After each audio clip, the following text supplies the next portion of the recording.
Yo boys and girls, पिछली video के अंदर हमने बेसिक गिट के वर्कफ्लो के बारे में पढ़ा, जिसमें हमने एक फोल्डर को क्रिएट किया, उसको रेपोजिटरी में कन्वर्ट किया, उसमें कुछ फाइल्स को ऐड किया और उन सारे चेंजेस को मैंने फिर लोकल रेपो में शिफ्ट कर दिया। इस वीडियो को अभी हम वैसे ही कंटिन्यू करेंगे। तो चलो अब शुरू करते हैं। करंटली मैं अभी फर्स्ट फोल्डर के अंदर हूँ, जिसके अंदर दो फाइल्स प्रेजेंट है, abc.txt एंड xyz.txt। अगर मैं यहाँ पे git status कमांड करता हूँ तो मैं यहाँ पे देख सकता हूँ कि xyz.txt जो फाइल है वो अनट्रैक्ड है, बट जो abc.txt है वो हमारी ऑलरेडी लोकल रेपो में प्रेजेंट है। अगर मेरे को इस xyz.txt को भी लोकल रेपो में शिफ्ट करना है, उसकी कमांड्स क्या थी कि मैं सबसे पहले उसको स्टेजिंग एरिया में भेजूंगा। उसके बाद मैं यहाँ पे स्टेटस करता हूँ, गेट स्टेटस दोबारा से। तो यहाँ पे मैं देख सकता हूँ कि कोई भी फाइल यहाँ पे अब अनट्रैक्ड नहीं है। एक फाइल है xyz.txt जिसको अब हम कमिट कर सकते हैं लोकल रेपो के अंदर।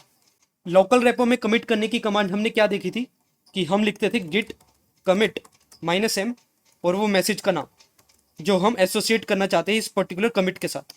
तो मूविंग फाइल xyz.txt। पिछली वीडियो के अंदर हमने ये जाना था कि इसका मतलब क्या है, one file change, zero insertion, zero deletion. But इस वीडियो के अंदर हम ये जानेंगे कि जो ये कमिटर की इंफॉर्मेशन आई हुई है कि जिस बंदे ने भी वो कमिट किया है उसकी क्या क्या डिटेल्स है, उन सारी डिटेल्स को हम चेंज कैसे कर सकते हैं। चेंज करने की भी कमांड इन लोगों ने ही दे रखी है इस मैसेज के अंदर, जो कि है git config --global user dot name और उसके बाद नाम जो आप चाहते हो। Same case for the email ID. Now जो ये --ग्लोबल है, ये ग्लोबली उन क्रेडेंशियल्स को, उन कॉन्फ़िगरेशंस को डिफाइन करने के लिए होता है। बट अगर आप लोकल रेपो तक ही सीमित रखना चाहते हो उन डिटेल्स को, तो आप इस ग्लोबल वाले फ्लैग को हटा सकते हो। चलो अब इस नेम को चेंज करते हैं। यहाँ पे नेम जो है आर्यन सिंगल लिखा हुआ है, मान लो मेरे को उसको गौरव सिंगल करना है, तो मैं उसको चेंज करने के लिए क्या करता हूँ, गिट कन्फिग। मैं ग्लोबली उस पर्टिकुलर नेम को चेंज नहीं करना चाहता, मैं इस फोल्डर तक ही सीमित रखना चाहता हूँ उस नाम को। तो मैं बोलता हूँ यूजर डॉट नेम गौरव सिंगल। सिमिलरली अब मैं ईमेल आईडी को भी चेंज कर देता हूँ, git config user dot email abc@gmail.com। तो अब मैं दोबारा से कुछ चेंजेस को लोकल रेपो में कमिट करने की कोशिश करता हूं, जिससे हमको पता लग जाएगा कि हमारी ऑथर की डिटेल्स चेंज हुई है कि नहीं। तो उसके लिए मैं एक और फाइल क्रिएट करता हूं हमारे इस फोल्डर के अंदर। लेट से मैंने उस फाइल का नाम रखा mno.txt। उस फाइल को मैंने ऐड किया, फिर उसको मैंने कमिट कर दिया mno.txt। बट इस कमिट के अंदर हमको कोई भी कमिटर की इंफॉर्मेशन नहीं दिखी, क्योंकि पिछले वाले मैसेज के अंदर आप देख सकते हो इन्होंने साफ साफ लिखा हुआ है you can suppress this message bye setting them explicitly. And क्योंकि हमने एक्सप्लिसिटली इन सारी वैल्यूज को सेट कर दिया है, तो हमको नेक्स्ट टाइम के कमिट मैसेज में वो सारी इंफॉर्मेशन दिखेगी नहीं। बट उन इंफॉर्मेशन को देखने का एक दूसरा तरीका भी है, वो देखते हैं। गिट के अंदर एक कमांड होती है गिट लॉग करके, जो मदद करती है आपको वो सारे के सारे कमिट मैसेज को एक साथ देखने में जो आपने अभी तक अपने रेपोजिटरी के अंदर करे हैं। तो मैं यहाँ पे गेट लॉग लिखता हूं, तो यहाँ पे मेरे को 3 कमिट मैसेज दिख रहे हैं। तो ये डिक्रीजिंग ऑर्डर में दिख रहे हैं। स्टार्टिंग में जब हमने इसमें एक कमिट मैसेज किया था तो उस टाइम पे हमने abc.txt फाइल को पुश किया था लोकल रेपो में। उसके बाद हमने xyz.txt को किया था। उसके बाद हमने mno.txt को किया था। आप डेट भी देख सकते हो। बट अब आप जब ऑथर की डिटेल्स देखोगे तो यहाँ पे आप देख सकते हो कि ऑथर में नाम आया गौरव सिंगल और ईमेल एड्रेस आए abc@gmail.com, जो हमने इधर सेट किया था। बट उससे पहले क्या डिटेल्स थी, आर्यन सिंगल एंड ये वाला ईमेल एड्रेस। गिट लॉग के अंदर और भी काफी सारी डिटेल्स है, आप उन सब की टेंशन मत लेना। ये वाली कमांड अभी मैंने सिर्फ इस वजह से इंट्रोड्यूस की है ताकि मैं आपको ये दिखा सकूं कि ऑथर की डिटेल्स चेंज हो चुकी है। बट अभी हम आगे आने वाली वीडियोस के अंदर एक एक डिटेल्स को धीरे धीरे करके समझेंगे। बट अभी तक हमने ये देख लिया है कि हम किस तरह से ऑथर की डिटेल्स को चेंज कर सकते हैं। इसके बाद मैं आपको एक और बात बताना चाहता हूं। लेट से मैं एक और फाइल क्रिएट करता हूं, एक बार मैं इन सबको क्लियर कर देता हूं।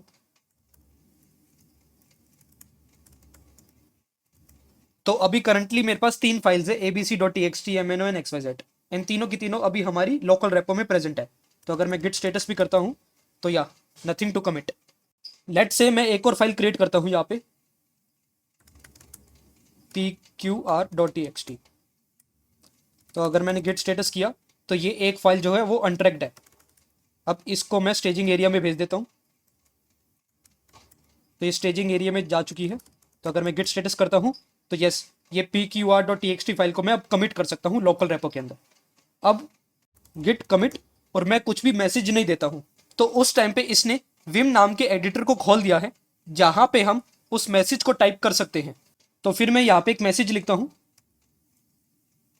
मूविंग फाइल pqr.txt, एंड उसको मैं सेव कर देता हूं इस फाइल को। तो इसने पूरी की पूरी गिट कमिट वाली कमांड चला दी है। नाउ हमारी pqr.txt सक्सेसफुली लोकल रेपो में शिफ्ट हो गई है विद द मैसेज जो हमने उधर लिखा था, मूविंग फाइल pqr.txt। इस टाइम के ऊपर तो उसने विम एडिटर को खोला, बट गिट आपको यह भी फैसिलिटी प्रोवाइड करता है जिसमें आप खुद से चुन सकते हो कि आप कौन सा एडिटर चाहते हो उस मैसेज को टाइप करने के लिए। तो मान लो आप चाहते हो कि आप विजुअल स्टूडियो कोड के अंदर उस मैसेज को टाइप करो, तो उसको भी हम यहाँ पे सेट कर सकते हैं। उसको सेट करने की कमांड है git config code.editor code//wait।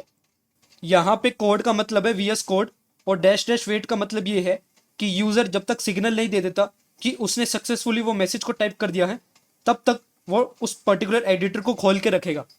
तो मैं यहाँ पे प्रेस एंटर कर देता हूं।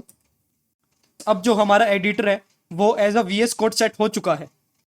अगर आपको गिट कमिट के बाद ये एरर शो हो रहा है तो आप VS कोड के अंदर जाना और इस सर्च बार के अंदर टाइप करना कोड। तो यहाँ पे आपको पहली कमांड दिखेगी, shell command install code command in path. इसके ऊपर आप क्लिक कर देना, इससे आपका जो एरर है वो सॉल्व हो जाएगा। ना उसको टेस्ट करने के लिए मैं यहाँ पे दोबारा से एक नई फाइल बनाता हूँ और उसको लोकल रेपो में शिफ्ट करता हूँ। तो अब मैं नाम दे देता हूँ उस फाइल का ert.txt। उसको मैं पुश करता हूँ स्टेजिंग एरिया में। उसके बाद मैं उसको पुश करता हूँ हमारे लोकल रेपो में। तो आप देख सकते हो उसने VS कोड को खोल दिया है। अब मैं यहाँ पे वो मैसेज टाइप कर सकता हूँ। मान लो मेरे को मैसेज टाइप करना है, मूविंग फाइल ert.txt। मैंने उस फाइल को सेव किया और उसको क्लोज कर दिया। Now in the terminal you can see कि हमने उस पर्टिकुलर फाइल ert.txt को सक्सेसफुली लोकल रेपो में शिफ्ट कर दिया है with the message moving file ert.txt जो हमने VS कोड के अंदर लिखा था। Till now we have seen कि हम किस तरीके से यूजर का नाम, यूजर का ईमेल एड्रेस और डिफॉल्ट कोड एडिटर को कैसे चेंज कर सकते हैं। एंड साथ ही साथ अगर हम कमिट कमांड के अंदर मैसेज को टाइप नहीं करते हैं तो वो डिफॉल्ट कोड एडिटर को खोल देता है।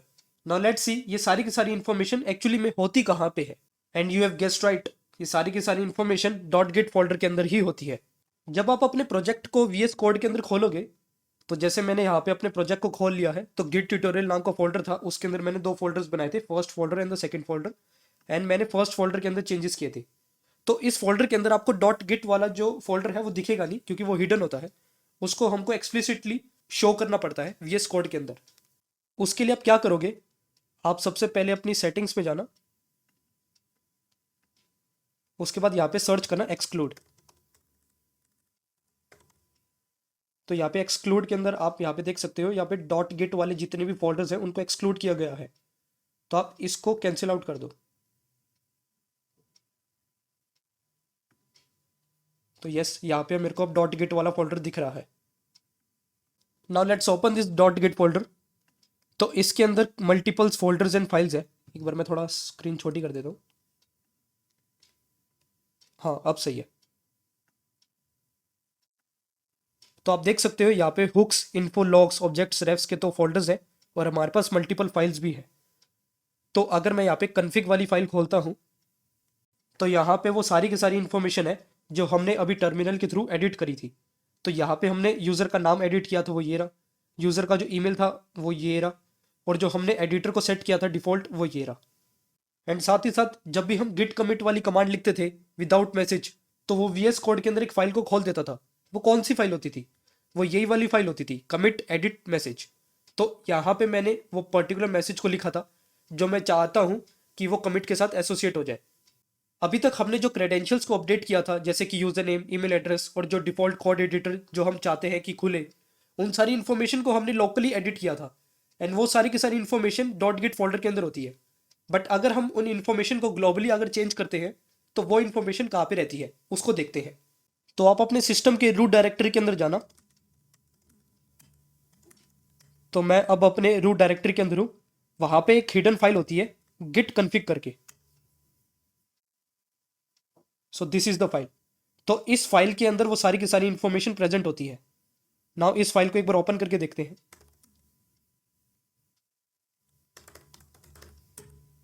So this is the information. तो यहाँ पे हमने नेम डिफाइन कर रखा है और ईमेल एड्रेस डिफाइन कर रखा है। यहाँ पे हमने कोई भी कोड एडिटर को डिफाइन नहीं कर रखा, जिस वजह से अगर आप अपने दूसरे प्रोजेक्ट के अंदर गिट कमिट वाली कमांड लिखते हो विदाउट मैसेज तो वो अभी भी विम एडिटर को खोलेगा। इस वीडियो को हम यहीं पे एंड करते हैं। आगे आने वाली वीडियो के अंदर जब हम और कंसेप्ट्स को पढ़ रहे होंगे तो उस टाइम पे हम बाकी के फोल्डर्स को एक्सप्लोर करेंगे। बट अभी के लिए जितना रिक्वायरमेंट था मैंने वो आपको बता दिया है। अगली वीडियो के अंदर हम इन कमिट्स के बारे में पढ़ेंगे कि इतनी सारी इन्फॉर्मेशन क्या लिखी हुई है, इनका इंडिविजुअली क्या क्या मीनिंग है, और साथ ही साथ हम ब्रांचिंग के कंसेप्ट को भी पढ़ेंगे। तो stay tune with this channel.